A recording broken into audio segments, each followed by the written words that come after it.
8h39, place à vous Emmanuel Ducrot, le salon aéronautique du Bourget ouvert ses portes hier et il pourrait se dérouler dans une ambiance crépusculaire, mais en fait pas du tout. L'Airbus a enregistré hier la plus importante commande de son histoire. Et c'est la compagnie indienne low cost Indigo qui lui a commandé 500 appareils de la famille A320. Elle devient sa première cliente. Airbus doit lui livrer, tenez-vous bien, 1350 appareils dans la prochaine décennie. Il y a de quoi, selon vous, avec cette seule information, Emmanuel, battre en brèche l'idée que le transport aérien est un sujet dépassé? Ah oui, cette commande dit une chose, le dynamisme du transport aérien indien. Le besoin en appareils neufs dans le pays est estimé à plus de 2200 avions dans les 20 prochaines années. En Inde, en quelques années, on a ouvert 70 aéroports. La croissance du secteur aérien est exponentielle. Alors, cette soif de voler, ça ne vaut pas que pour l'Inde, mais en fait pour tout le monde en développement. Bah oui, il faut décentrer un petit peu la perspective. L'Europe se pose peut-être des questions existentielles sur le bien fondé de prendre l'avion. Mais pendant ce temps, l'Association des transporteurs aériens, l'ATAF, prévoit un doublement du trafic au cours de la prochaine décennie.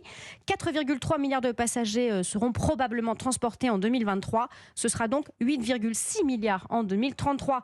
Airbus et Boeing voient déjà un doublement de la flotte en 20 ans. 20% de nouveaux avions seraient destinés à la seule Chine. Bah oui, la propension à voyager est corrélée à la croissance du PIB mondial. Il devrait augmenter de 2,6% par an sur 2 décennies. Ça va faire entrer près de 500 millions de personnes dans la classe moyenne, celles qui voyagent en avion.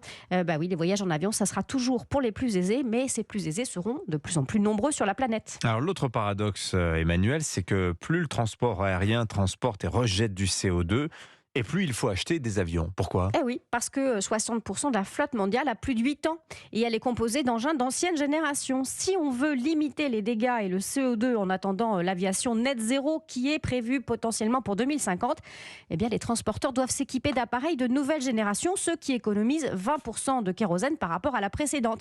Et ce qu'Indigo a commandé à Airbus, eh bien ce sont ces avions de la famille des A320, A320 Neo, A321 Neo, des A320 XLR.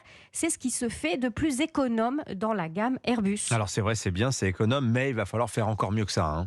Ben oui, la prochaine génération d'appareils qui commencera à être développée à la fin de cette décennie devra faire un saut technique hors norme pour ses moteurs, son aérodynamisme et économiser d'un coup un tiers de carburant en plus.